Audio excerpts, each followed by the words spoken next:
Hi, everyone. This is Eric with Ironclad Insights, or should I call this segment Iron Blight? Because me and our Ryan from Ironclad Insights is also with Nate and Ryan from the Blightbringers podcast. Say hi, everyone. Hi, everyone. He did again. That's that would Well, be Ryan Schmidt. Everybody always does it to me, so I'm going to do it back. I don't know what Uh, you thought you were going to get with Yeah, this, seriously. but you're getting uh, exactly it. Yep, you're not wrong. yeah, We've got we've yep. got myself, we've got Eric Rydberg, I'm Ryan McCoyne, we've got Nate, and we've got the other Ryan. Yes, you will just be the other Ryan. I don't care how egotistical you are. And today we're going to go ahead and deep dive into the changes to Kador's Winter Korps. As the dominating Winter Korps player of the Midwest, Nate, I just stabbing out there want to know what your biggest change for the faction was with the changes that just came up. If by dominating you mean only, then yes. I mean, to be fair, there's only like 3 Winter Korps players in the U.S., so Yeah. you're at least Ouch. top 3.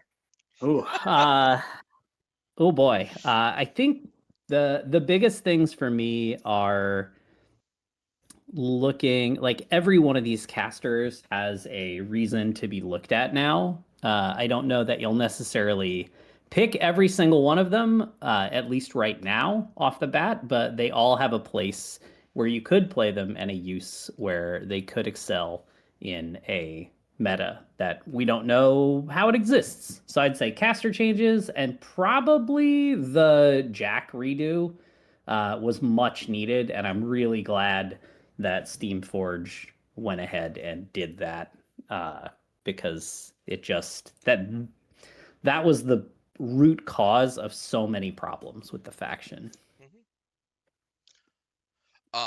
All right, Ryan, do you have any thought process on what you think the biggest change to Kador is going to be for or Winter Korps specifically for the year here? The biggest change, I think, is going to come for what you're going to see out of the Jacks. The change I like the most is probably Yana. She's Mm, just friggin' dope now. she is. And also, I'm angry that they gave Baronova more things. She didn't need it. This is BS. Am I allowed to swear here? Yes, you are allowed to swear here. All right, Eric, cool. Fuck that. Your biggest Winter Uh, Korps thought change? uh, so for me, it's gotta be Sakura. Like, that's insane with everything she gained through this update. Yeah. Again, armor Yeah. 25, mana war suddenly, also casual uh re-rolls for all of her attacks, positive positive charge, keeping that. Like, again, she's just a really solid caster with mana wars now, and I will not. I think Sakura's gonna make a good amount of pairings just because she will become that armor brick, and plus giving just the leadership +2 speed to mana war is insane. That puts them to readable, like, to regular like threat ranges that our other armies would have. Yeah. Um, I think that Ryan already touched on it a little bit. Obviously, I don't like the change that much. But the fact that Ekaterina was already Barnova specifically was already the most taken caster if you look at the statistics in Kador for competitive play. And instead of getting any kind of pullback or a change to a really detrimental board threatening feat like that, they actually buffed it, and not in buffing the actual feat itself, but they increased her control range and they increased her arc, so it is now a 16-inch control range, and she has an arc of 8.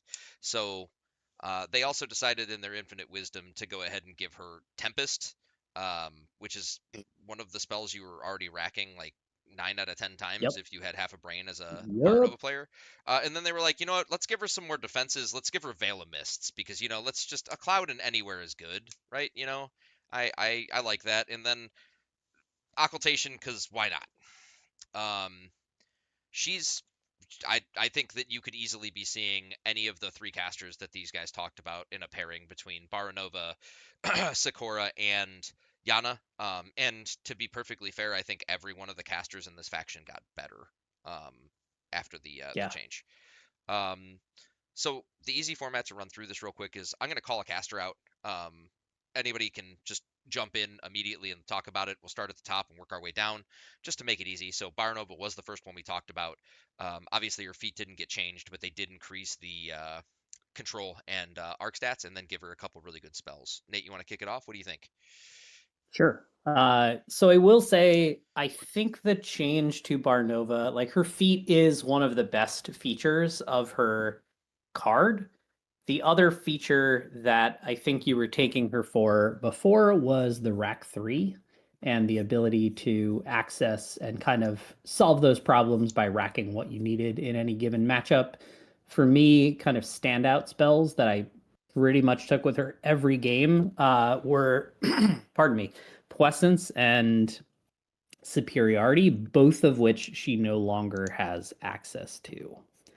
So I do think she traded more like problem solving for situational like problem causing spells in occultation, in Veil of Mists, and obviously Tempest. Tempest was excellent before. It is just as good now. However, I would argue it literally got better with her because of the sole fact that she can cast it twice now in one activation, and boost one of them with the Lucky Penny card. So really, yeah, I think that was a big change. Yep. Eric or Ryan, any thoughts on Barnova? Well, on top of her, go ahead, Ryan. I was gonna say, whoever gave her the buff deserves to get smacked, and she's gonna continue to be a 10 out of 10 caster that you're gonna see in every pairing, and I hate it. That is my thoughts. Adequate. Yeah, I'm also not looking forward to seeing Baronova on the table. Most likely being piloted by Nate. Yeah. Hey, Now, It's gonna be Nate or Dan, right? yeah, one of the two. You might see Rick. But You might see Rick doing it as well. yep. No, how he's often do solid. I see Rick? How He's often do solid. I see Rick? He's solidly on Gravediggers, and we're gonna keep it that way. If I have to steal all of his models and start hitting him with the hammer, I'll do it. Oh God. But I was just gonna mention Long Shadows got better also because of the control range going up. So she has ways to gain more focus. So maybe Tempest is fully boosted suddenly because some other models got killed. Blech. I mean, Yeah. I don't disagree, but like the best way to use Long Shadows, I think Nate agrees when we figured this out, is Razorwind, and she lost the ability to take Razorwind. Yeah. She does have access to a few more spellcasters that she can pop in there with Zacchaeus being added to the army, and I think he remains in an Arcane Attack 7 spellcaster. So that is possibly exciting for sure.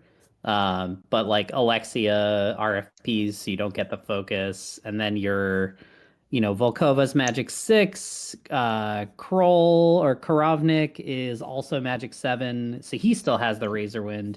It's like she can get the focus, but you got to pay points for it, and it is like I just refuse to believe that this ability has ever mattered, because it's so specific. It's living enemy models, so yeah. Okay. I Yep. think I've gotten it maybe once. Like maybe I'll get it twice this year because of the bigger control area. We'll see. But I was never counting on that ability. Yep, it's Yeah, just it a has positive almost when never it mattered. happens. Yeah. All right. So obviously they I don't know if you can call it a buff. They did some things to Boris, like they've done every time with him so far that they've done changes, and it never feels like enough to me. At least that's my thought process on it. I mean, Snipe is a really cool ability to have in Khador, especially when you look at things like the new Behemoth. Having Snipe on him is kind of silly, and obviously the biggest place for it is himself or Mastodon. Um, but even when you put it on those models, he still just doesn't, in my opinion, he doesn't feel like he gets enough work done to take a spot of another caster in the faction that's just inherently stronger. Yeah. I agree. What Depending else? on how, They gave him. just depending. Go ahead. Yeah. Go ahead. No, you were getting there. I was just gonna say they also gave him Veil of Mists as his other spell. The only other thing they gave him, if I remember right. because he already had Dark Unraveling. Yeah, so they gave him Veil of Mists, which is like it gives him a way to trigger the prowl that he has, but it's still not. Again, I just don't think it brings him to the level of the other casters. I'm sorry, Eric, I interrupted you. No, you were on the same exact path that I was going down, so we are good. Yep. Yeah, Just- I don't know. I don't think he's like busted. I do think there's probably a fun list there where you just abuse Snipe with like shock trooper gunners and be like, here's a bunch of idiots with spray 11, POW 17s. Let's go, fam.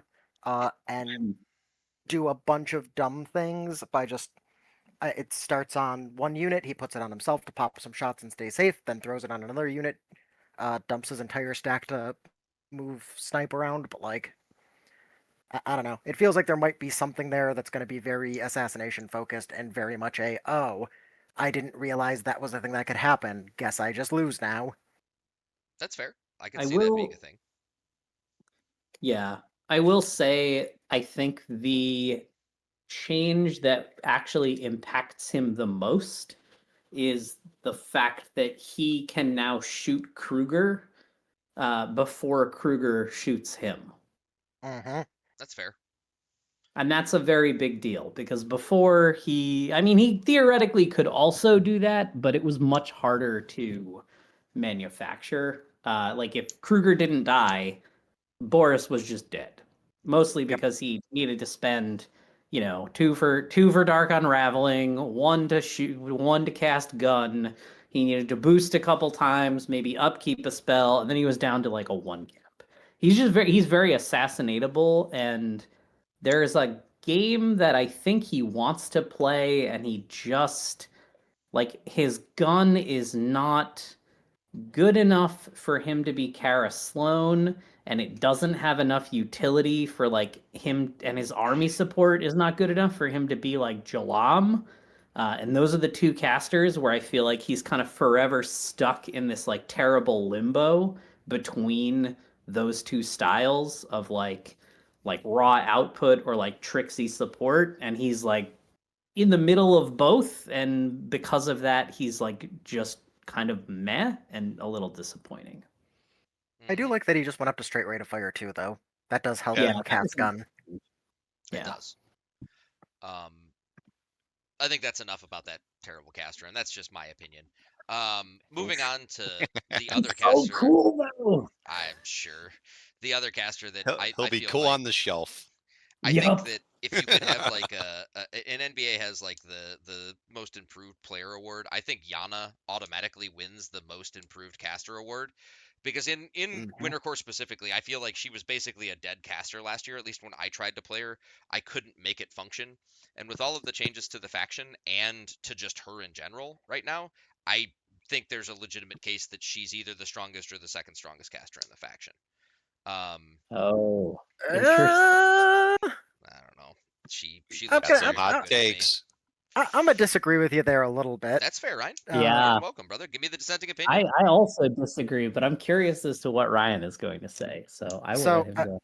I was gonna say, I think you're right now. Like all the casters are dope. But like Yana, I think got the most improved. I agree with that part. She still runs a hell of a battle group. Conferred Rage is dope. Um, Deathbringers is a sweet spell. Because Kador needed grievous wounds, I guess. And then Windwall is actually some fairly relevant anti-shooting tech into specifically probably not like Shadow Flame, but like into a bunch of other people. It's not. Yeah, that doesn't help there, but it feels relevant other places. Maybe I'm wrong on that one, but it feels useful in Old Umbre. But I I would put her solidly on the bottom half of the stable in Winter Korps. Like, I still think Baronova does it better. I think Vilcool is still just an absolute menace. Sakura is still great. Saverin's great. Like, I think the difference between the top and bottom is very narrow, but I would put her on the bottom half of that. That's a perfectly Despite her being dope as hell. Yeah. Because if you've ever seen the model, she is dope as hell. She is. And I think that's a perfectly adequate way to look at it. I would have agreed with you before the changes, and I think that's just a difference of opinion and playstyles. I think that even in Winter Core at this point, she can, in Umbri, she can walk to the middle of the table and kind of just stand there and, Oh, yeah. metaphorically put her dick on the table and say, "Hey, come get me." In Winter Korps, she could not do it as much because the focus transfer mechanic or whatever you shedding is just worse than the transfer mechanic for warlocks. I do think that with the offensive output coming from her feet and the fact that she has gained wind wall and can put that obviously it goes. I shouldn't say put that on herself. You know what I mean? It goes on herself. It creates a little more awkward situations for people trying to shoot and do things to her. And I think that even in Khador, you can play her far more aggressively because of the offensive output that the feat provides. I'm not Yeah, that extra disagreeing. attack versus Yeah. the extra attack versus cleave is huge. Oh yeah. And obviously not saying that there's not ways that she can die, and that obviously Vilkel's still really, really strong. Sakura got way better. Savrin got slightly better and was already better in general. I just, in my playstyle and opinion, I think she moved up the list. Nate, you had another dissenting opinion from mine. I do. I think Yana is cool if you want to do things like have your shock trooper pikeman charge 13 inches, which is a neat thing that you could definitely do. I think I most am skeptical of Windwall actually being a meaningful spell, considering the presence of magic weapons and sigil of power kind of across the game. I know, Ryan, you said it's a little harder in Umbri to, especially because as a faction Umbri, I'm guessing like you don't have a ton of anti-ranged options, right? Yeah, Like not a ton, but it's also it's just like the like bears, it's windstorm, it's like a which is couple on things like Aslanov that. now. Yep. It's a Yeah, lot of just abusing terrain. It's the old Legion playstyle of you're gonna shoot me, but it's only gonna be the things I want you to shoot. yeah. I do think she has a much better place there. I just think in Winter Core, like you have kind of native abilities, like native armor is good with the change to the banner on the Winter Core infantry, like Savarin's at all costs order is like amazing because you just like buy one unit of Winter Corps infantry, receive a million shield guards, infinite shield guards for free with every purchase. Yeah. Yeah, I think there's better anti-range tech available in Khador or Winter Corps in that case. And it just in the matchups I have played already in like testing, there has been no shortage of magic weapons, Oh, absolutely. and I don't think you can rely on Windwall to keep her or the things around her safe. And because of that, she doesn't actually feel incredibly different than she did last year to me. That's fair. Yeah, Yeah. I wouldn't Yeah. disagree with that. Eric, any thoughts? Yeah, no, again, as you guys were talking about magic guns, I'm just thinking about my tyrants with their shredders at 12 points, Yep. and Yeah. I hope Yana's got shield guards. Yeah, it's I mean, the she does. Shredders at 12 points, and it's the Volkar Forge Masters gaining guidance. Yeah, Yeah, like they're magic guns are everywhere now. They're yeah, all over Orgoth. Like every guy in Dusk has a magical gun for some reason, except the little pop gun Yep, or not wrong. the Solus rifle guys. They don't have magic guns, but everybody else does. Orgoth's full of magic guns, and guidance.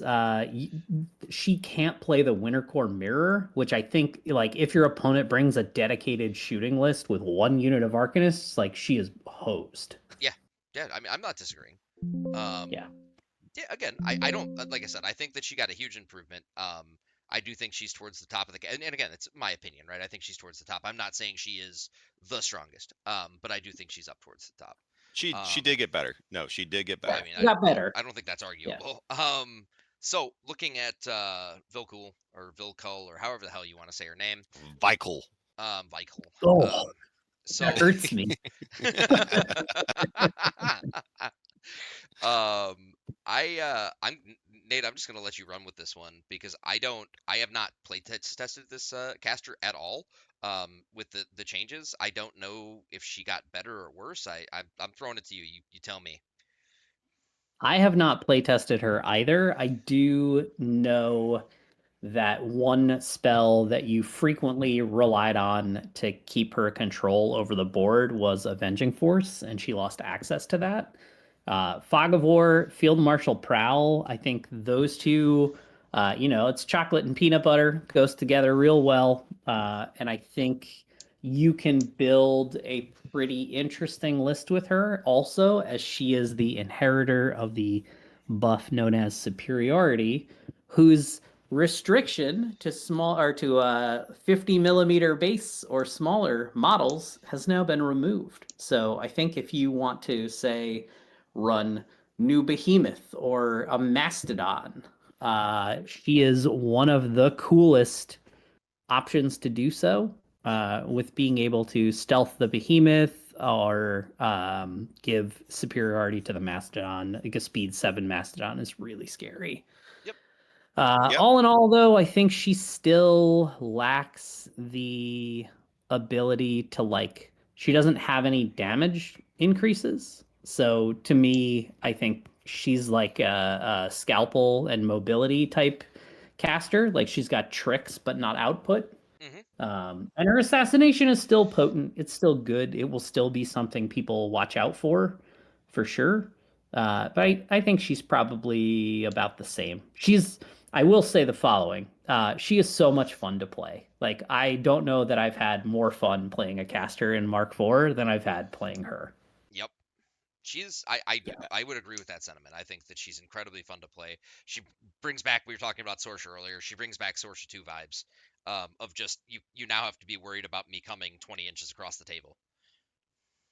Yeah. Me having the chance to play her in Tyrants on the Fields, who's the boss league online, got to play against Akers. He was legitimately worried I was going to get on to Zadaroth with the feet and just all the movement shenanigans that I had.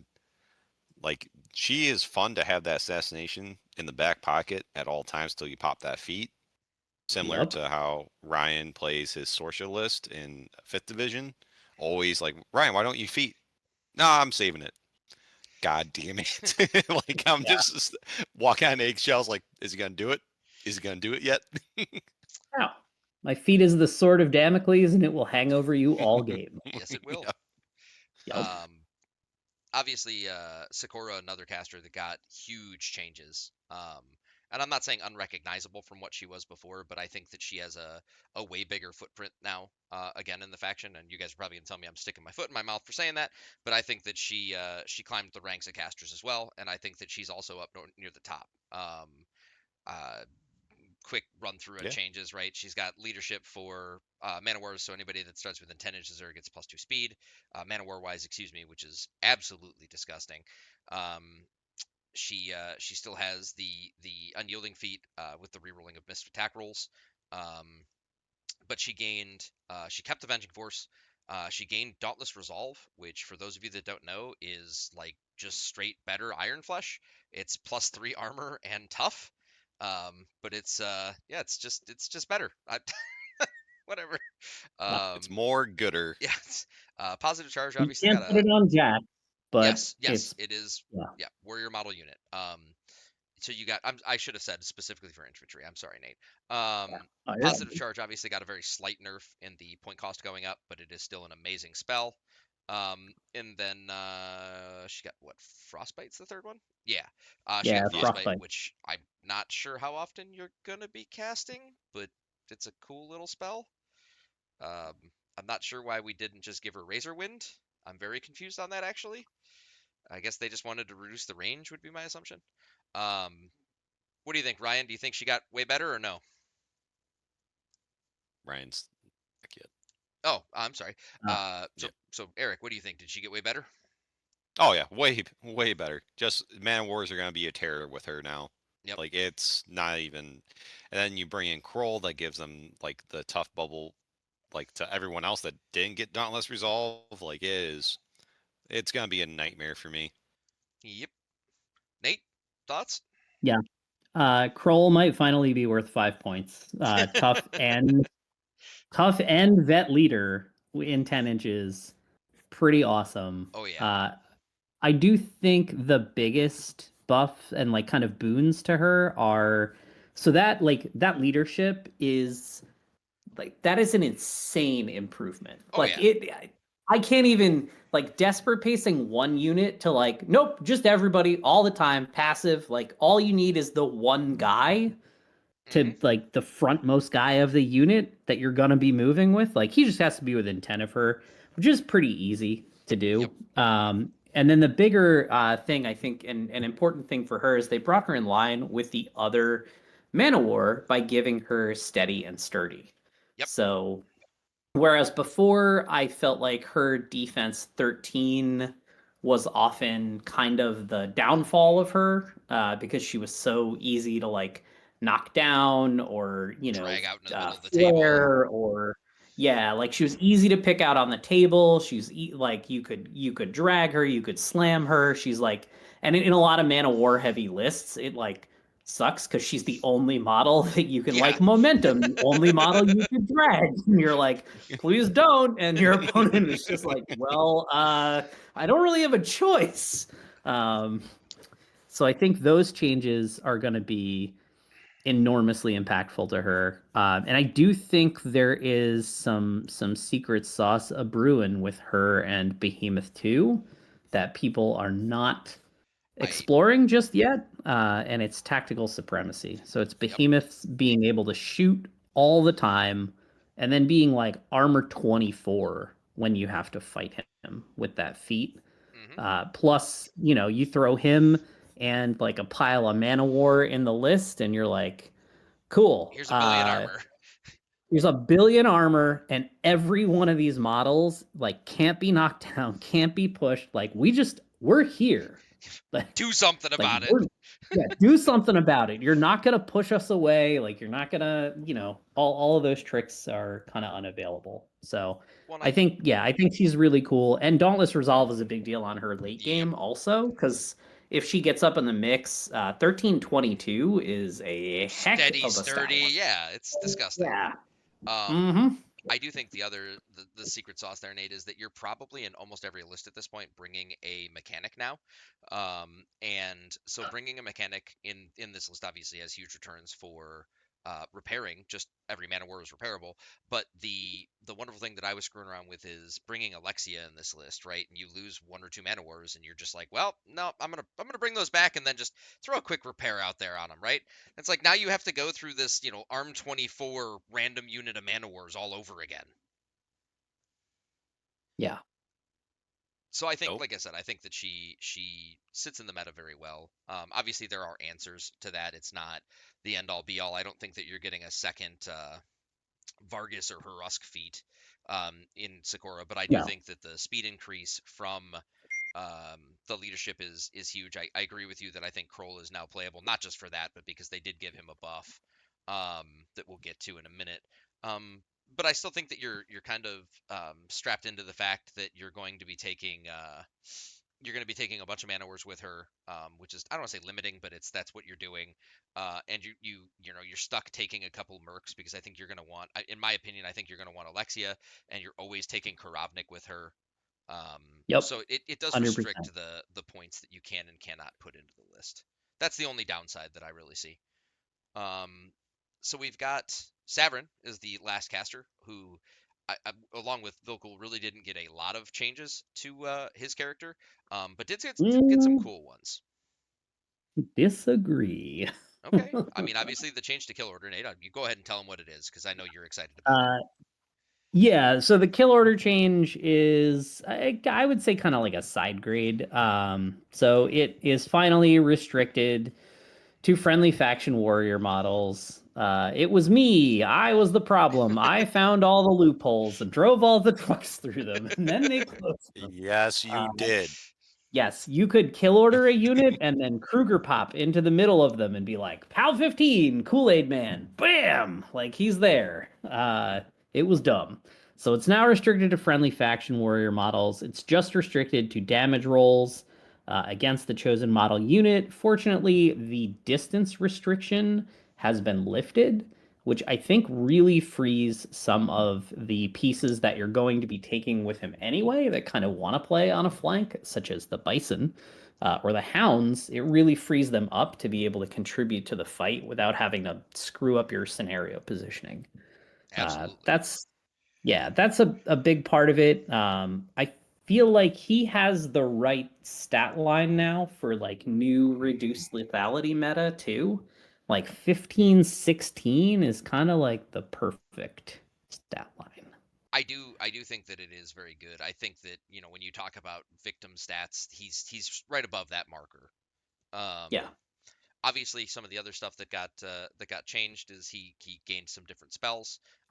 He got the harken back to Irusk 1. He got Airburst, if anybody Very remembers good. what that spell is. In certain situations, it is an incredibly strong spell, but in most situations, it ends up not being super strong. Um, Hey, the sport back there, yeah, it's gone. It's just gone. I will say the following. Kills Mage Hunter Assassins real It good. does. It does. Real It good. also That's kills the whole unit in one spell. Just boop. Oh, did you want to revive those? Sorry. it kills Don't tell Dust players necrosurgeons. that; they'll get mad. It kills I necrosurgeons know they'll get mad. real That's well. fine. I want them mad. He gained fire for effect, which I think is a really, really, really cool thing. I think that fire for effect on when you have escort, because he already had escort, on either if you choose to take the mastodon again with him, or if you're taking behemoth with him, it's just a really, really good thing for him to have. Obviously maintained. Got Iron Flesh, still has Rockwall and Tides of War. I'm gonna say the names of some other models that are a little insane with Sure. fire for effect on them. The Bison, bonkers with fire for effect. Absolutely. The Controller, also bonkers with fire for effect. Yes, it the is. Mortar Team, like acceptable with fire for effect. I don't know. Any hound. Pick your hound. I like Tertria or Fedniak. Those are really great with fire for effect. I don't know. Pick any shock trooper gunner doing both barrels. Disgusting with fire for effect. With fire for effect and kill order on the target. Yes, like Gross. if you thought Franks in Gravediggers, the shotgun guy from the Rowdies, was scary with Boom Boom, what if you could just take a whole unit of that guy? Those. Yep. Yes. What about Or the as Jackal Nate? Swanky affectionately refers to them as a unit of quartermasters. We'll get to him, Eric. Yep. He's with that effect, yes, but without it, he's too many points for he got nerfed a little bit. Yeah. So moving on a little bit here, Nate, we've got the Avalanche, which just got hit with a nerf bat slightly, unfortunately. Disagree, Okay. but I that's mean, fine. that's fair. I'm interested to hear your opinions on why it wasn't a nerf. So we get it out there. He went down to a speed 4 model from speed 5. Yeah. Went down speed 4 to speed 5 to speed 4, mat 7 to mat 6. Yep. So I don't like this model to begin with. I never liked this model because he was go a million miles and then do nothing. Because he That can't was get a his free charge. his template, because you can't get him a free charge unless you're playing. No, not even if you're playing Yana. Can't get him a free charge unless you Jack Marshall him. Yes. No, that Jack Marshall's gone. Just kidding. I'm lying. Fake news, everybody. Well, I mean, you could before the nerf, you could Jack Marshall. Before the change, you could Jack Marshall him. The thing I think that I like about him is that his threat range got even longer. So his role got like more refined to like the silly thing that he wants to do anyway. So if you're taking him with a caster like a Vilkul, a Yana, a Boris, a Valeri, a Sakura, like anybody who has an effect that can speed him up, be it Escort, Avenging Force, Superiority, what is that called? Conferred Rage, Boris's little feet scoot. Yep. Right? You're already bringing the mechanic anyway, and he still has fleet. So you're just looking at a Jack that's like, speed 4? Nah, speed 4 is a rookie number. You're like speed 10 or 11 on this guy. Yep. Well, and the fun part about it, and the reason that I enjoyed playing it when I was playing Winter Korps Nate, was it's not a cheap model, right? A 15-point model, but a 15-point model also isn't super expensive comparatively to some of the things you can bring.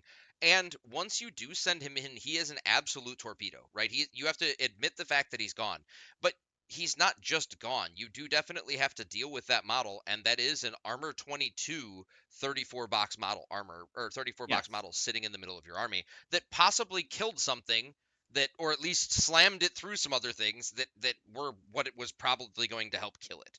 So again, Yeah. it is gone. We're acknowledging that fact, but it does do a great job of just disrupting the living hell out of everything.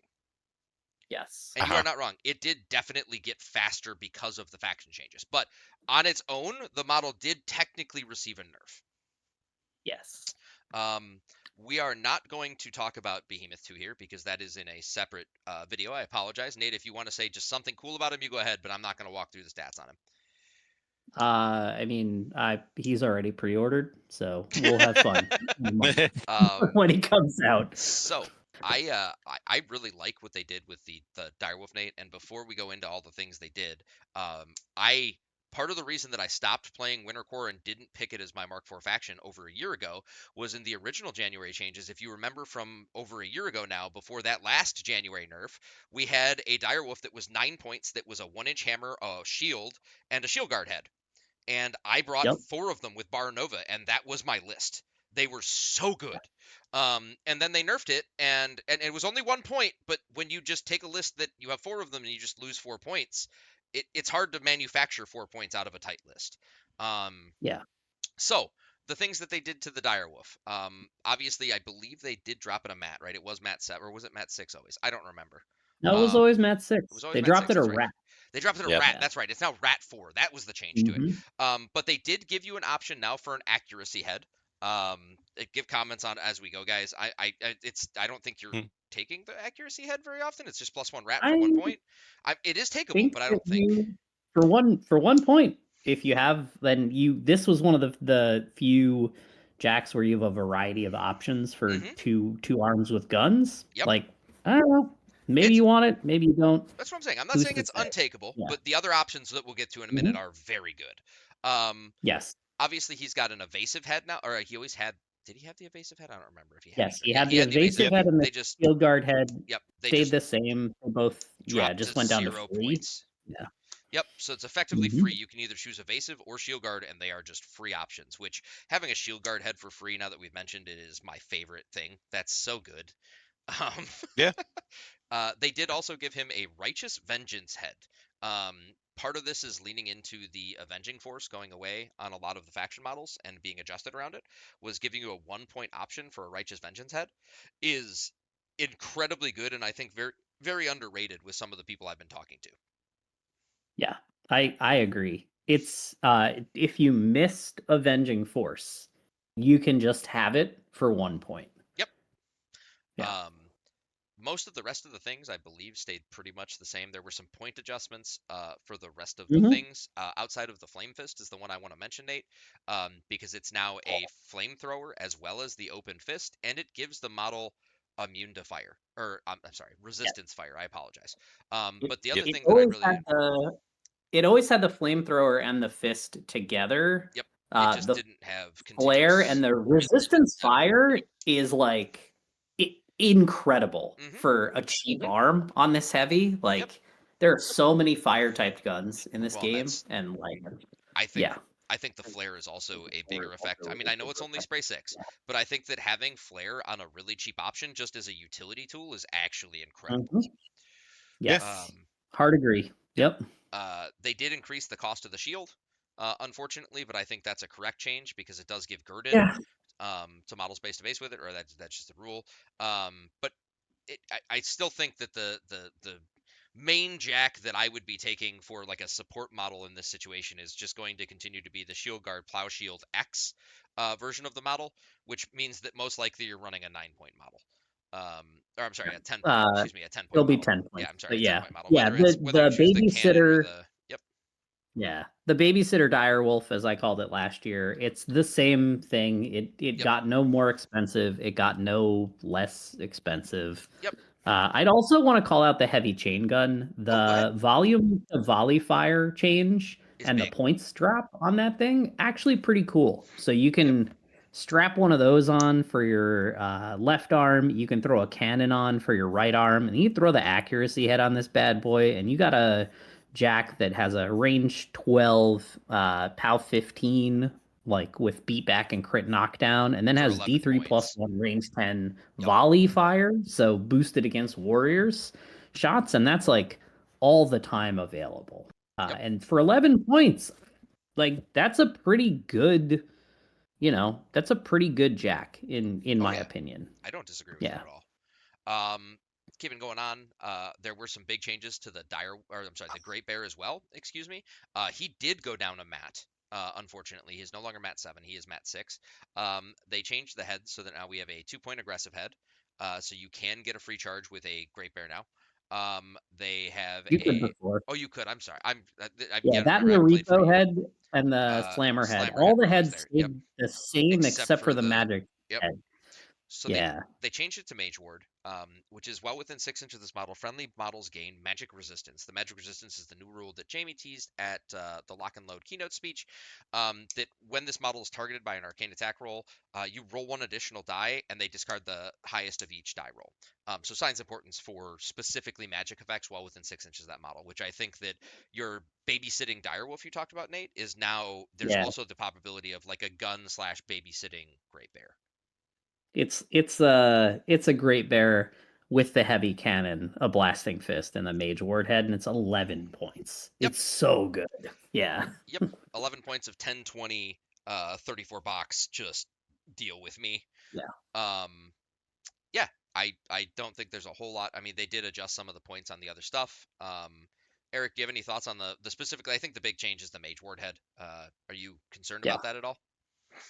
Yeah, slightly. So if I want to go for a Zabreth assassination run, I can't as easily hit a crippling grasp on your caster. I have to deal with this guy first. Yep.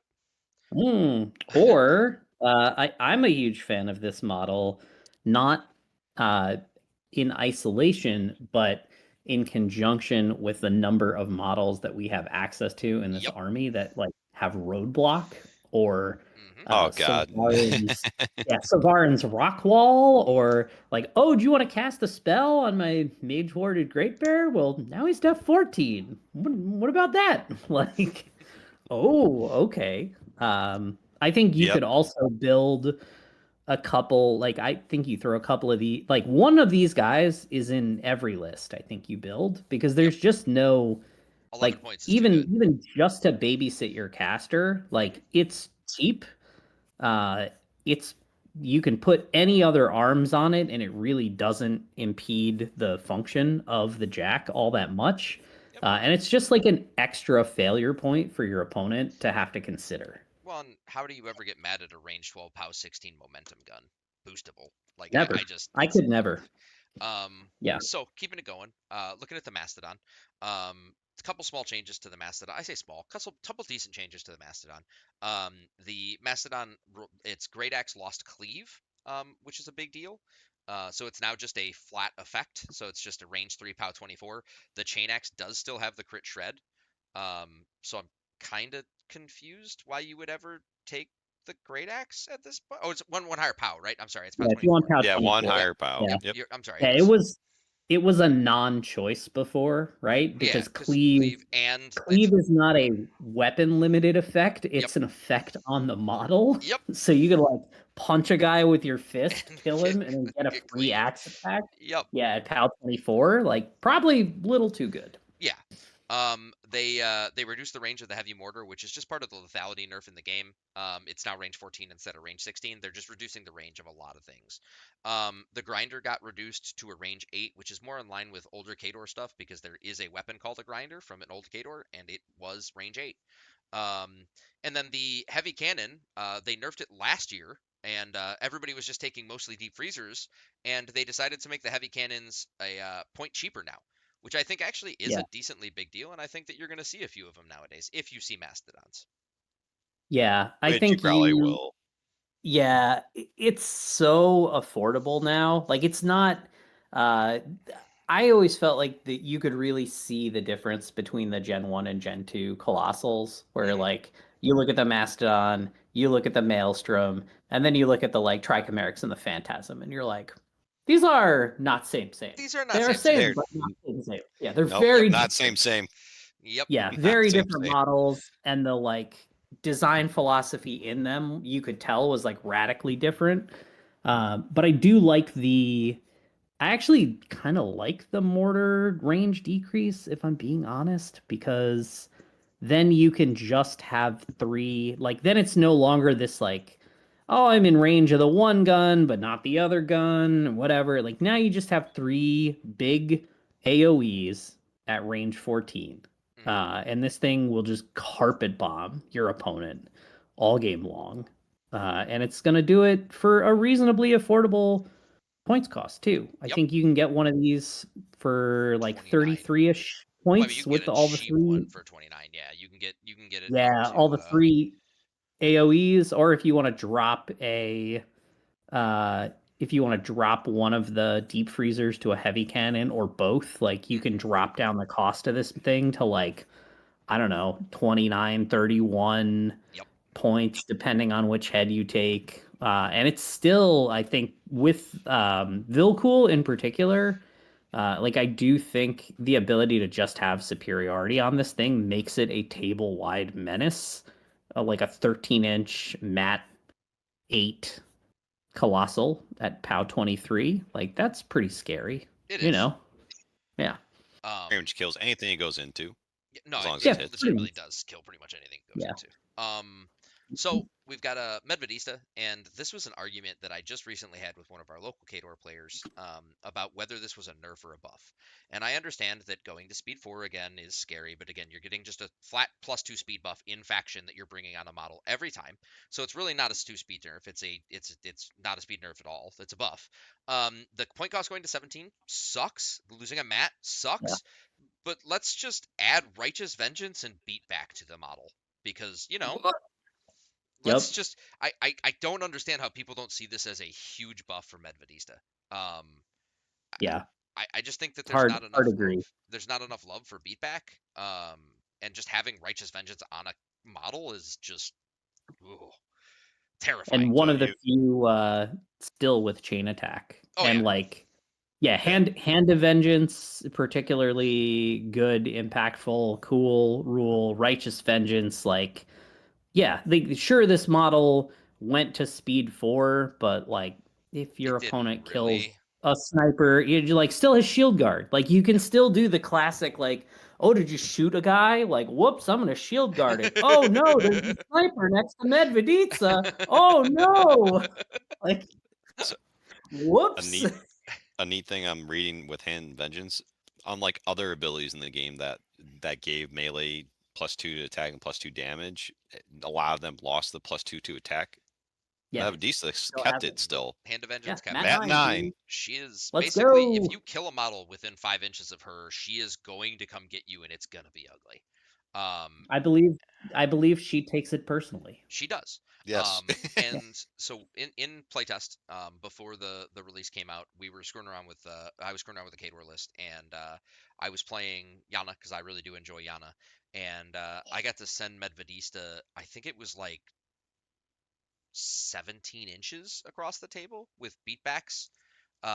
Yeah. It was a lot of fun. And Yeah. also Did you you got get to her up remember. to speed 8 with Yana, right? With Conferred Rage, the mechanic gets her to speed 8, so she charges Well, 11. She gets to go 3 for right.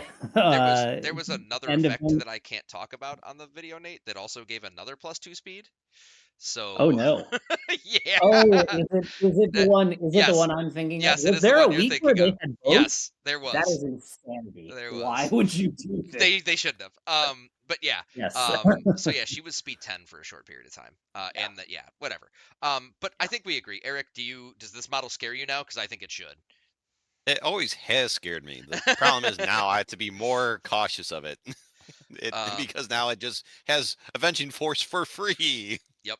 Yeah, I will say the one thing I don't like here is so in losing superiority, being able to knock Medveditsa down is yes. now like a really big deal because you disrupt the Righteous Vengeance, you mess up a lot of things. Oh yeah, You get absolutely. rid of Shield Guard. Yeah. Yep. It's difficult. So Yeah. the the changes to Razor are it's the last Warjack are fairly simple and very good. Razor went down 1 mat. They revoked the rat penalty that he was going to get, so he's now a 6/6 mat and rat. And they just lowered the point cost because yeah, FML. Why not? Because that model Don't doesn't. you talk bad about my son.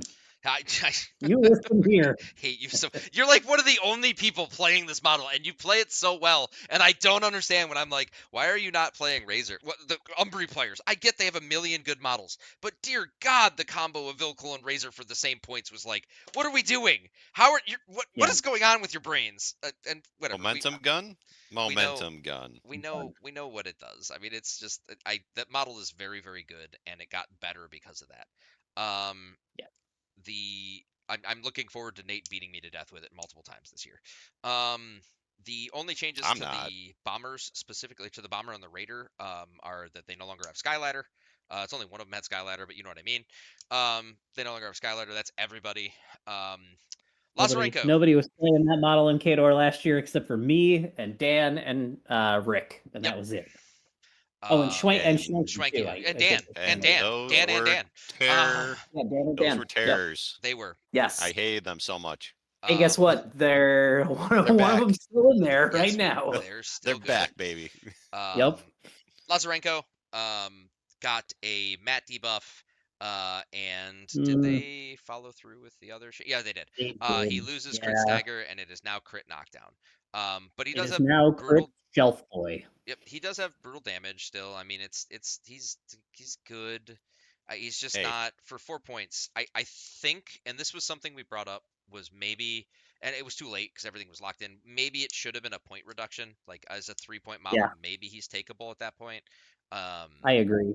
But because for 2 more points, you can get another, like you can get 2 of those rocket shots from a unit of Winter Korps infantry. Like you lose marksman and like prowl, you the know, survivability, knockdown and prowl and a bunch of other rules, but you also gain like damage shot. 4 other idiots with guns or 3 other idiots with guns. It did get brought up to me, Nate, when I thought about this, just so you know, following through on the thought, was that, and I think it was me and Eric that were talking about this, you have to look at the model in Umbri as well, and making it a 3-point model for Umbri that's true. might make it too good. So like, because they're cross-balancing, it's really hard.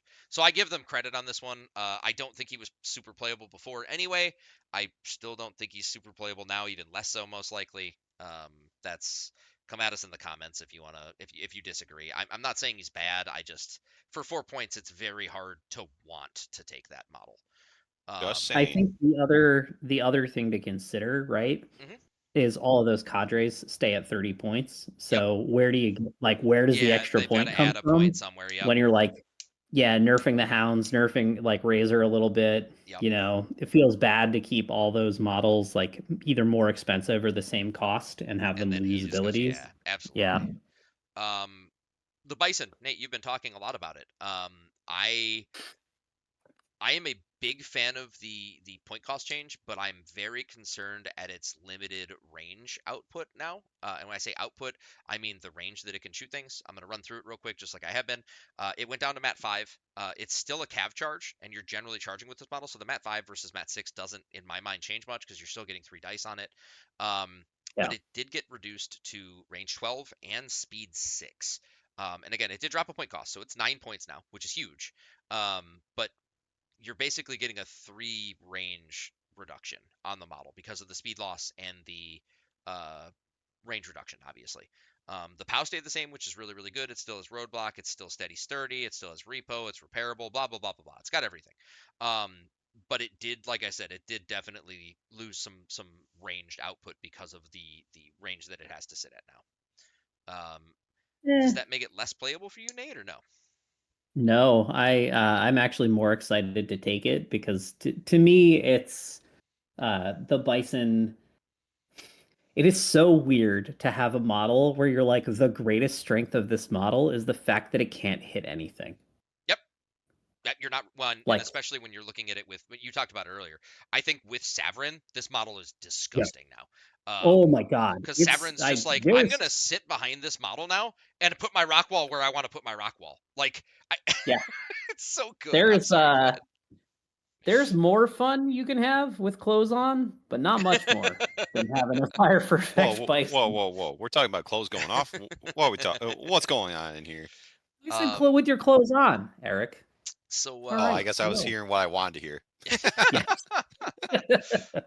Yeah, I like the point cost drop. I think it's good. I And honestly, the it's worst one, Nate, still a the great worst feeling model. of it. I'm sorry, I didn't mean to cut you off, Nate. No, go for it. The worst feeling for me wasn't the range reduction so much as the speed, because I do like to get in there with that model because momentum on the melee is really fun. But like losing the speed actually felt noticeable, which is frustrating. But like I said, because of the point reduction and because other things in the faction made it better, I do think that it is a better model as a whole. I think the reason they had to reduce the range and speed was a global drop threat and reduction, yeah. attempt to address the specific interaction, because it has gunfighter, and it's one of the few models in the game that does. So previously, you could have a situation where you're like, oh, I'm going to charge someone from 10 inches away. I'm going to get into melee. I'm going to slam the guy away with momentum. And then I'm going to shoot my two guns at 14 inches of range. Like, that's half the table. Well, and you can't realistically put snipe on a caster in this faction and leave that alone. Yeah. That's my opinion. Well, I think that the issue with that, Nate, was, and my suggestion for that would be, obviously I didn't get to put this in because we didn't have the conversation. I couldn't have it with you. Was I think that it should have been dual attack should have been removed from it, is what I think. And I think that fixes that problem. Yeah, it keeps I it can at the see speed. that. All right, we got to keep it moving. We're running out of time. So we have a battle mechanic. The battle mechanic is another one of those models like Yana, where I think you could most improved player on the roster could very easily go to this gentleman. So he went to Rat 4, which I know I already had this conversation with someone. Yes, it does matter. He only has ranged weapons for those of you that don't know. He does not have a mat. No one cares. It doesn't matter. If you're using his melee, something has gone wrong. He no longer has Jack Hunter. Can't again, use a monkey wrench? We doesn't know. It is a torch and a freaking rivet gun. Torch and a rivet gun. Yeah. He lost tune up, which will come back later. But he gained overdrive. And overdrive, for those of you that don't know, is a range 1 target friendly large based or smaller warjack, which I don't know why they added smaller because we don't have those. Gets +2 speed for 1 turn. Yes, I know there are other factions that have it. Blah blah blah. It's range 3, Ryan. Range 3.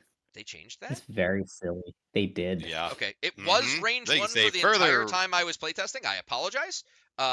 You're good. Just so we know.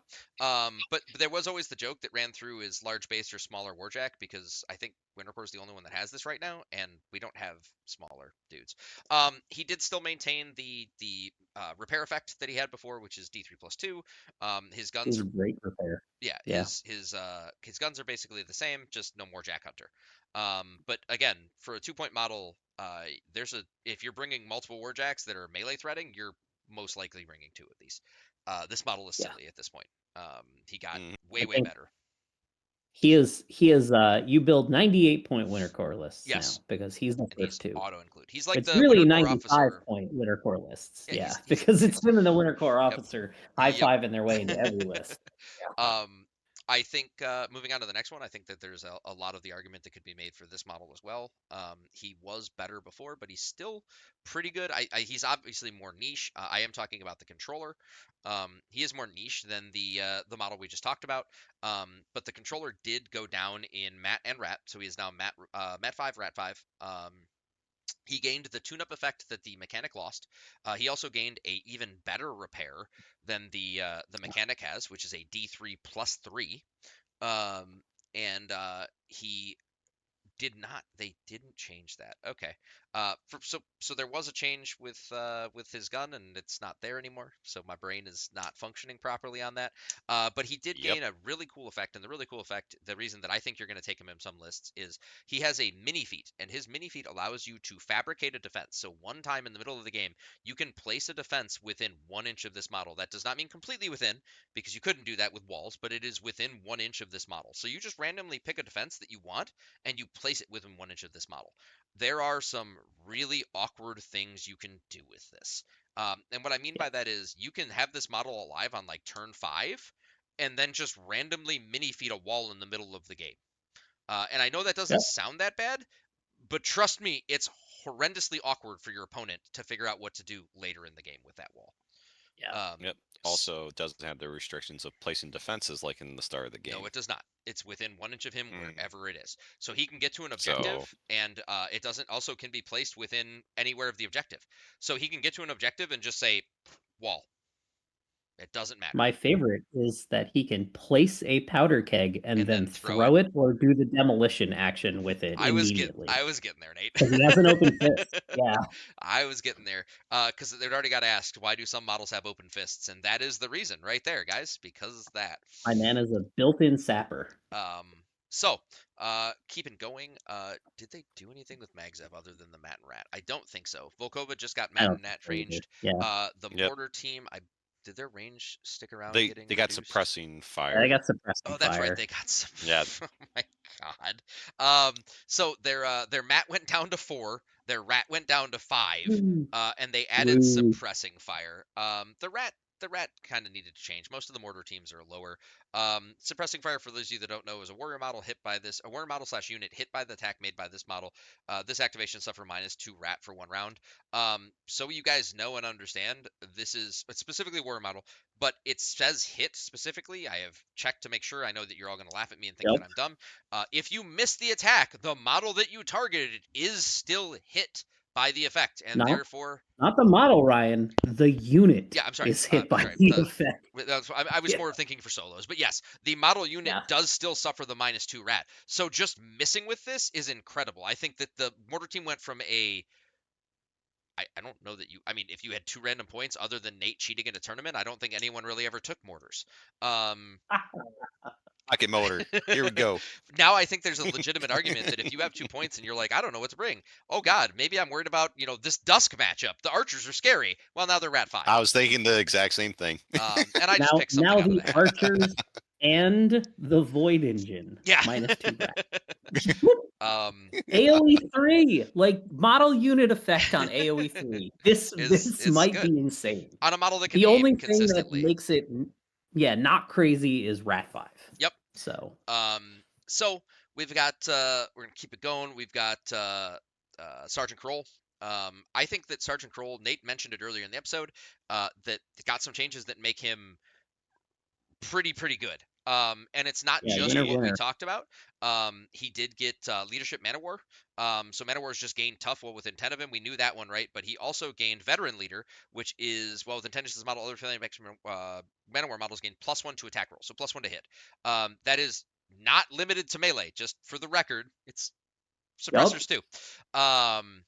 He also gained another effect. I'm sorry, I should mention he did lose a mat, but did keep his rat of 6, which is a big deal.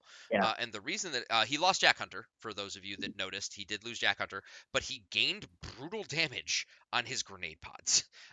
So he has range 10, POW 13 brutal shots, and he has 2 of them. Obviously, so we know, because I'm a Winter Korps player, I am a 5th Division player, the brutal damage only applies to the model directly hit. It does not apply to the AoEs, unfortunately. But still, a POW 13 brutal, 2 POW 13 brutal damage shots on a model that you were bringing to not do that is pretty disgusting. Yes.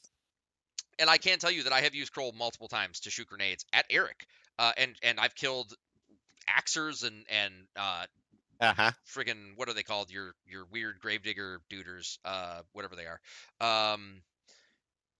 Did the Winter Korps officer... Ryan, for the episode, I need you to put in the PTSD shell shock image right here. And just you see my eyes just slowly going dull. I think I can manage that. The officer, I don't. What changed with the officer, Nate? I'm brain farting. He lost the press the advantage special rule. Oh, that's and right. Yep. Gained desperate pace, which was not needed, but appreciated. Oh, very much so. Important to note, this is desperate pace, small and medium base Winter Korps, so it is only eligible to be used on Shock Trooper Gunners, Shock Trooper Pikemen, Winter Korps Infantry, and Winter Korps Snipers, and that is it. If your opponent desperate paces the Hounds, please politely inform them that they are cheating. Yep, that is not LTO over. The Yeah. weird change with the Winter Korps officer that Eric and I talked about not that long ago is, for some reason, they were like, this Marshall Paragon is now Mat 6, but God forbid we make that hand cannon worse. He is Rat 7 still, ladies and gentlemen. Why? Nobody Yep. knows.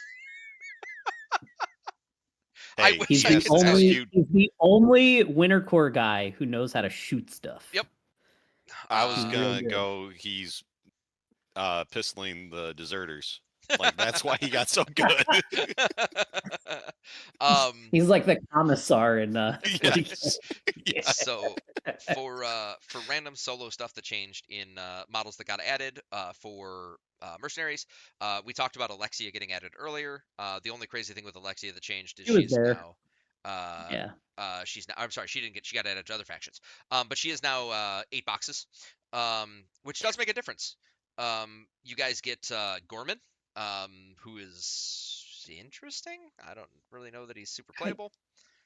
I'm kind of meh on him outside of Crucible Guard Yep. at the moment, but I would love to be proven wrong. I would agree with you on that statement. I'm Yeah. not going to run through all of. Well, actually, I might as well. We'll go through the Kruger changes really quick. I'm going to try not to do this in multiple episodes.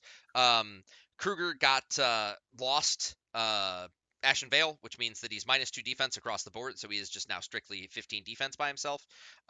He got Destructive Power, which is instead of a D3 for each attack, you are now suffering 1 damage point to boost an attack or a damage roll per damage roll or attack roll. It does mean some cool things, like you can do boosted place rolls on the when you place, you can do boosted damage rolls on that. Yeah. But he's also lost 2 range on his sprays. So I think that you're going to see some more of his guns being shot, just the regular gun and not the spray. And I think that you're going to see a little bit less of Kruger. Not as much. I don't think that he's going to be an auto include in every list. I think Did you go will down by a see point.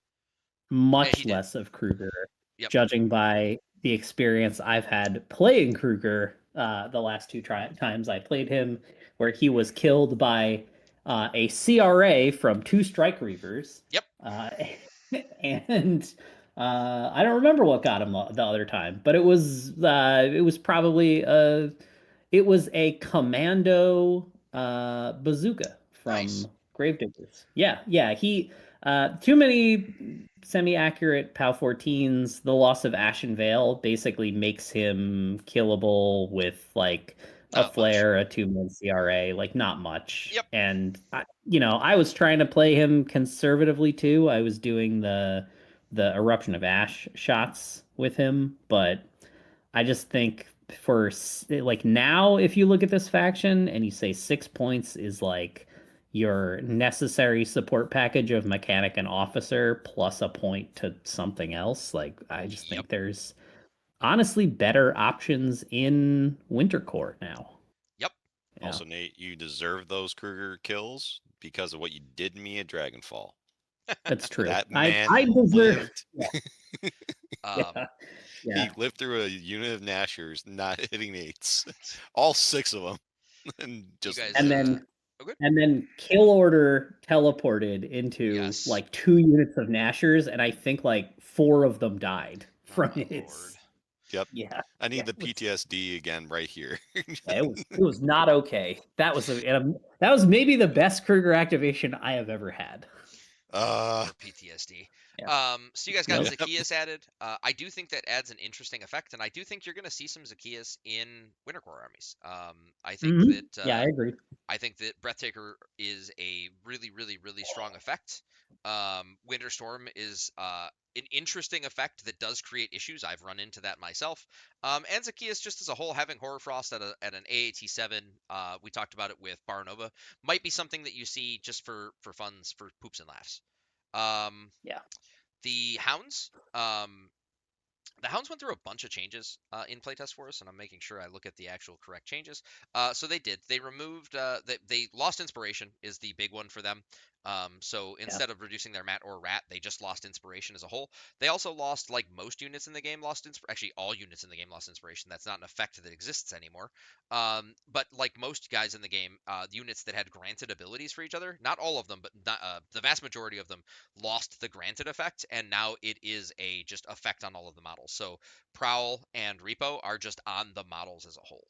Other than that, I actually think good because now I it's don't very have to good. remember who had what Yep, rule. exactly. I mean, you Which do for I the do weapons, still but remember who had well, what you rule. do for the but weapons specifically. You have to remember the Yeah. rules. But other Mhm. than that, which is Yeah. at least indicative by looking at them. Other than that, there's no real changes to Yeah. them. But what Nate said is absolutely correct. You do need to pay attention. You have Desperate Pace now. You cannot Desperate Pace the Hounds.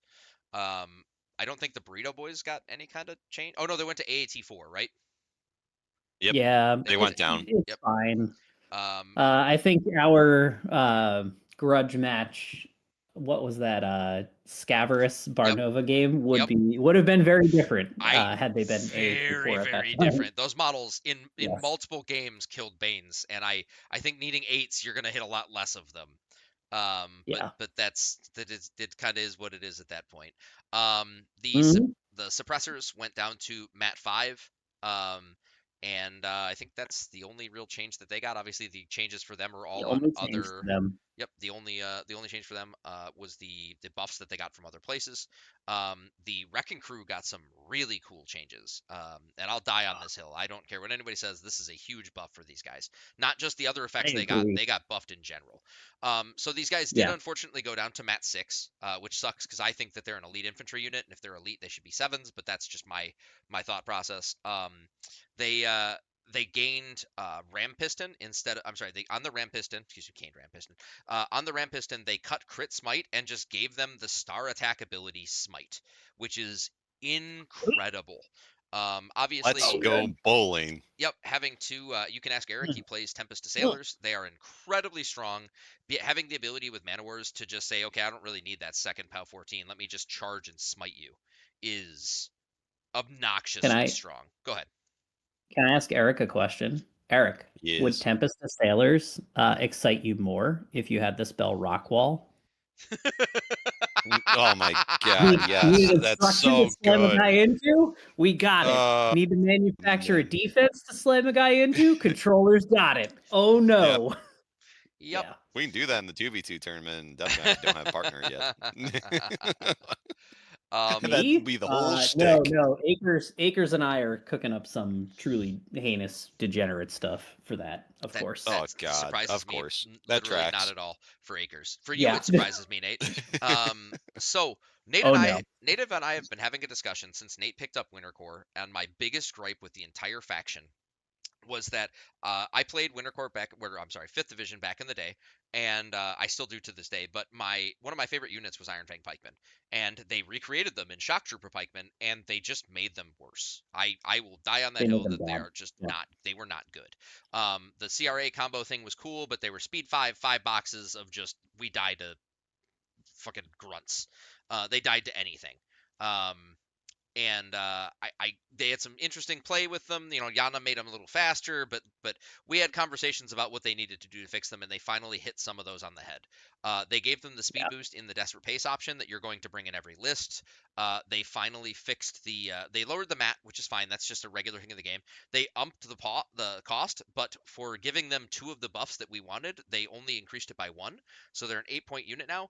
And the big change for me is that they upped the health pool from 5 to 8 boxes, which is incredible. Yeah. It's go ahead. 15 to 24 boxes for the unit is an amazing increase. It's a huge deal. The other things that they got, guys, were they reduced the blasting pike power from 15 to 13, which I know sounds like a decently big nerf, but they did give them flank warjack, which I don't think is going to be as easy to trigger as some people think it is, but it is an effect that when it comes into play is going to be massive. For those of you that don't know, flank is +2 to hit and an additional die of damage. Hey, we mentioned those 9-point direwolves earlier. There you go. Yeah, we did. We there absolutely did. I think that you're going to be able to trigger it, but I don't think it's going to be something that you're just doing every time. No, I think you need a certain dynamic to kind of set it up. Oh, absolutely. I've gotten it off a couple times in test games with them, but I think the thing that I most like is this kind of weird thing where this unit before, I loved this. I was maybe the only person that liked this unit before because secretly I am the trash man and I just want to throw garbage all over the ring, and I felt like these guys were cheap garbage that you could just put places and be like, please go kill these models. Frequently, I would do that by putting like iron flesh on them, sticking them behind a rock wall, and then sticking them in your scenario zone with Savarin and be like, you want to kill these idiots? There's 7 points. I doubt very much you can do it with whatever you have for less than 7 points. Now, I just think they are an incredible like speed bump unit, and almost like they're able to absorb the charge because of the shield wall, the armor, the boxes. You can lose 2 of them, and the next turn Alexia can just bring them back, and who cares? Like I'm fine with like a pikeman on 1 health is like still it's still an armor 19 model. It's still a pain to get rid of. With. And it's not that hard Yeah. to give them. I mean, I shouldn't say it's not that hard. There are ways to give them tough, right? So you can just have them and they can't be knocked down if they're in shield wall. There is just ways to make them really annoying. I think that this makes them more than a viable unit. I think this makes them a unit that you should be consistently taking in your army. Yeah. The other one obviously is the shock trooper gunners. They went through a decent amount of changes in the playtest and ended up kind of just settling into basically what they did to pikemen and not changing much. The only changes they really got is that they went up to 8 boxes just like the pikemen did, and they went up in 1 point, which makes them. They're still not super hard to remove, but they're way better than they were before. Now. Oh my gosh! I don't disagree with you. They're insane. I do think that the Savarin change affects them insanely. I think it makes them very, very good because they were kind of a unit you wanted to have a little bit out on a flank, at least for my play test or my play experience. And 19 sprays. Yep, you can just get them to stupid numbers on the sprays. Yeah, which you could do that before. I think the big thing I really like about them now is I almost want to slam like 2 units in with Sakura. And they're your opener.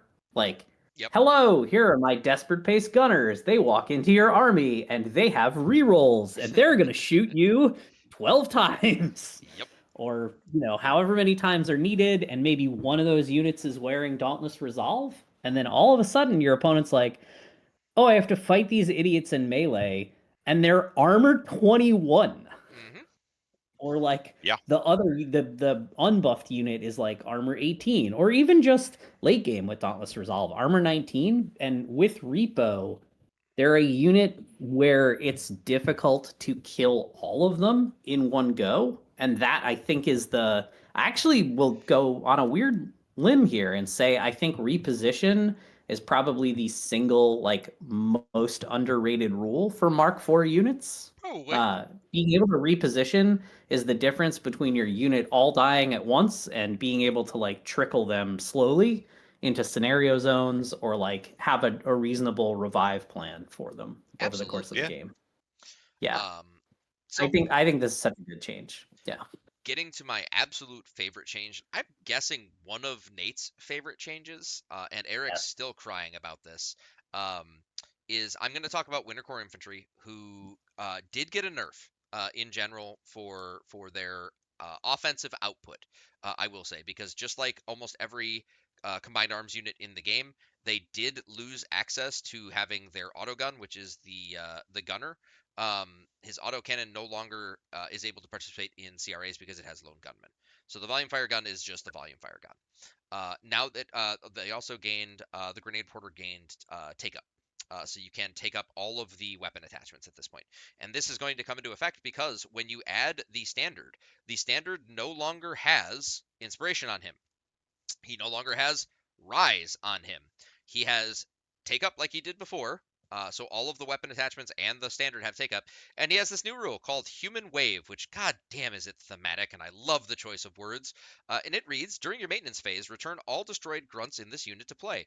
Place the returned grunts within 2 inches of this model. Returned grunts must forfeit their normal movement and combat actions the turn they are returned. So you would just legitimately have Grim Returns on a model, or on the unit, permanently. So the 3 grunts that are in the 5-man unit, or 6-man if you have the unit attachment, just continuously take up all of the weapons and die, and then you're like, yeah, I'll just bring those guys back. I don't, they just stand up. Don't worry about it. It's very Stalingrad, right? It is. It's like me and my buddy are here. Only one of us has a gun. When he gets killed, I pick up his gun, and then oh look, I have a new buddy. Like we're fine. Yeah, I love the change to this unit. I think they become like the biggest thing I think is they're still Def 13, Yep. right? You still have tons of ways to make them blast resistant in faction to give them cover, and it's so like difficult now to remove this unit at range and to reduce their efficacy. But I do think you're building different units. And Yes. the reason I think that and the units I would build is I think you're taking like double grenade porter and you're just showing up to the fight and you're like, here's me and my 5 friends. One of them has a flag. All of them have grenades. All of them have a military rifle, and all of them can CRA. Yep. So you're just bringing 6 guys that can CRA, and the grenades are much better than I thought they were. I had a great time killing an entire unit of Soulless Blade Masters with a unit of Winter Korps infantry, and to do that, I hit precisely 0 attacks, and it was great. I mean, if it would be really, really, really cool if you could CRA the grenades, but they don't let you do it. No, they don't let you do it. But I kill ordered the unit, and then my guys walked over and they were like, "Oh, we missed 5 times. 5 POW 10s, please. Yep. Be dead." Like, I'm in the same so boat as cool. you when I was testing it, Nate. Yeah. I was taking 1 grenade porter and 1 rocket launcher because I still think that Yeah. the POW 14 brutal damage is definitely worth having. Yeah. It's If you're gonna pull the slot machine lever, and your reward is a POW 14 brutal damage shot on something of your opponent's, like maybe worth pulling that lever. It's not a few bad times. one to pull the ladder. Yeah. The only other thing, the last unit we have is the Winter Korps snipers, who I don't think got a change at. They might have gone down a mat. They did. They went down a mat. They went down a mat, and I believe the dog went down a speed. But I Yeah, it literally did. think this unit got better, and it's because of another effect that got added. Yep. He also went down a mat. If it doesn't matter, go ahead, Nate. So, there is much debate in the Winter Korps Discord about the sniper unit because I think people have an attachment to the Widowmakers and they want the snipers to be the Widowmakers without understanding that this is a fundamentally different unit that does a fundamentally different job. I think they're kind of misnamed for that reason. Absolutely. Like, I think if they were called like Scouts. the Winter Korps Scouts. Yep. Yeah, it That's would what they be should have like been. easier for people to like mentally kind of make that association and Yep. yeah, disassociate them with the Widowmakers.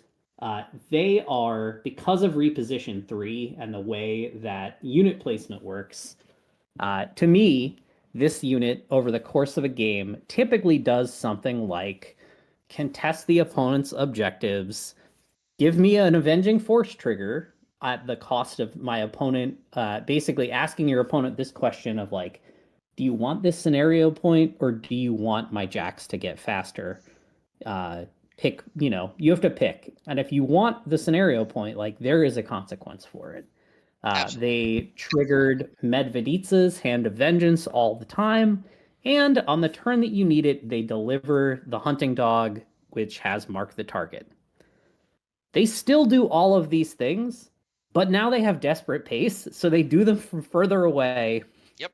And it's already pretty trivial for this unit to do some very silly things like walk, spread out, reposition, next turn aim and reposition, and now you can just desperate pace any member of the unit that is spread across the whole table and like influence the entire board with this unit. And one of my favorite dynamics now in the games that I've been playing, test games, is like you kill the contesting guy, but it kind of doesn't matter because like the dog is like 14 inches behind him. Yep. And Alexia just waves at the dog and the guy comes back. That was my noticed big change, Nate, was when I was playing them, I wanted the dog to be the moving model, right? So he's kind of always, for me, it was always, I was playing him dangerously closer, right? Because he had 1+1 speed, so he's generally closer. And the furthest forward model dies. Now, because he's the same speed, the dog is always the Khador arc node. And if you don't know what a Khador arc node is, learn Mark II terms. Yeah. Talk to the oldies. Yes. he is now the Khador arc node for Desperate Pace continuously, and you're just like, I am going to fucking slingshot this model forward and mark the target with repo. Like that's what's going to happen when it needs to happen. So yes, I also agree with you that Desperate Pace is an incredible buff for them. I also disagree with the people that you are talking about that think that this should be a Widowmaker unit. You cannot replace the Widowmakers. The Widowmakers are what they were. These guys are legitimately, if you never make an attack with this unit, they still usually provide their points back, which is Oh my incredible. gosh, it's so They're good. super Yeah. annoying to deal with. Yep. Coming Yeah. from experience. Yep. It's just they have a job to do, and I agree with you, Nate. We came to the exact same term. I really think you could have called these like Winter Korps Scouts or Winter Korps Recon, and it would have been more fitting, or Hunters, right? The I mean, Winter anything. Korps Faust's bargain is the real name for that unit. Like, the Winter Korps monkey's paw. You want that scenario point? It's gonna cost you. Yeah. You don't know what yet, but it's gonna cost you. Jeez. Yeah. All right. Now we've completed Winter Korps. We talked a little bit at the beginning. I'm gonna run through it real quick for you guys, because I know that some of you asked, and personally anyway, and I can run through it real fast. If you guys have anywhere that you were going with as well, please let me know. So you guys understand, in the very near future, I am going to Captain Con. Nate has said that he is not. I know Eric is not. I'm hoping to see a bunch of you guys there. I think it's going to be a wonderful time. Hopefully, I can get this out before CapCon comes out. We'll see if that happens. If not, you'll be hearing it after. I believe in you. It's not like 2 weekends from now, is it? Or next weekend? Is it next weekend? It's next weekend. It's next weekend. Oh, wow. I believe in him. All right. Then after Captain Con, I know we have a local steamroller this weekend. Then we have Captain Con. Then we have a local steamroller in Milwaukee the following weekend with Travis Mark. Yep. And after that, we have a decent amount of time until we get to Adepticon. I know I should see a lot of you guys that listen to this stuff at Adepticon. Nate will be there. I'll be there. Is Schmidt coming, Nate? I believe that is the plan. Yes. Okay. He has come before. Yeah. There we go. How are we gonna play our 7 rounds of War Machine then? Oh Jesus! I know you will see all of the Ironclad crew, including Thomas, myself, Travis, Eric, and Rob. Will no, Rob won't be there. I lied to you. He might stop in and say hi. He'll be there in spirit. After that, there is I'm sure there's some small stuff in between, but it's Boker Brawl after that, and I know that everyone in this call is going to Boker Brawl. Nate, I will drag you kicking and screaming. Eric is definitely going. I'm going. I know Travis is going. I believe that both Thomas and Rob, or I know Thomas is trying to go. I don't know if Rob is. After that, guys, I'm not giving any more information. I shouldn't say not giving any more information. I don't know what else I'm going to that. I know Brandon wants me to head out to San Diego for his event, which I'm probably going to.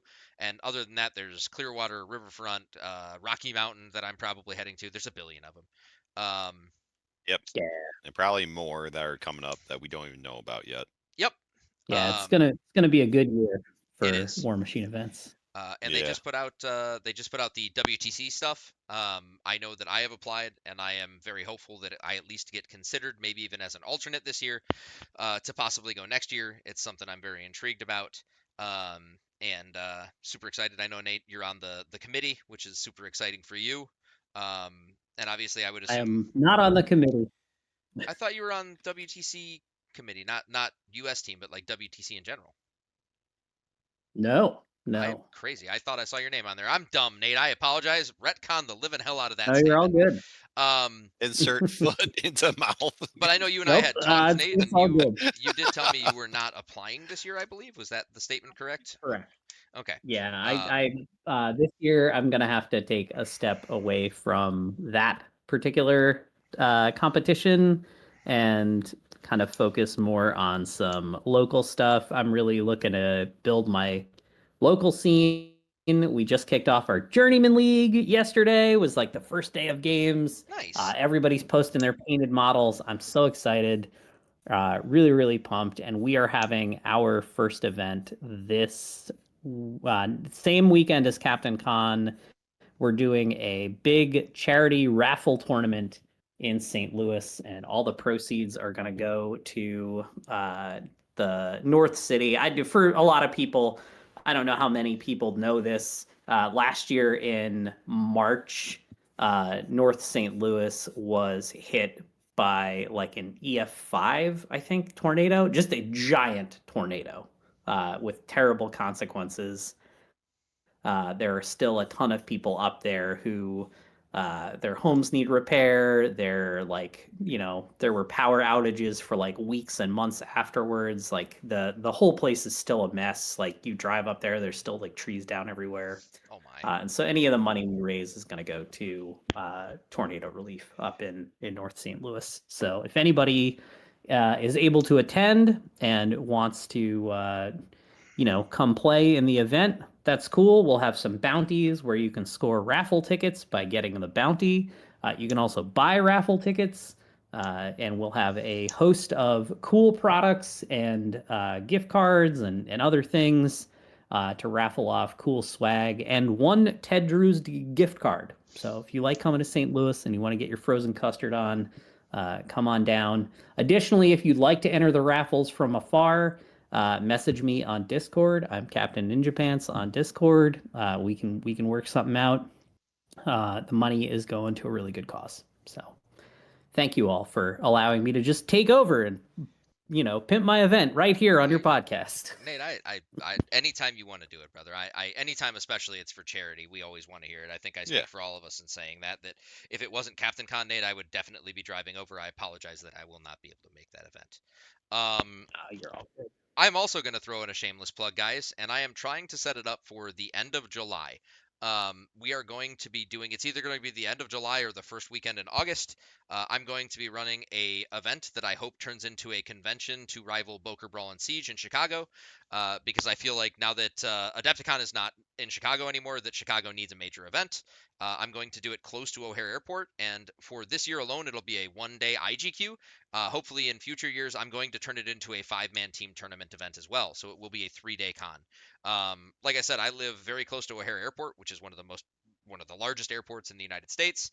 There are decently cheap hotels right around it, and I will have a convention hall all to ourselves.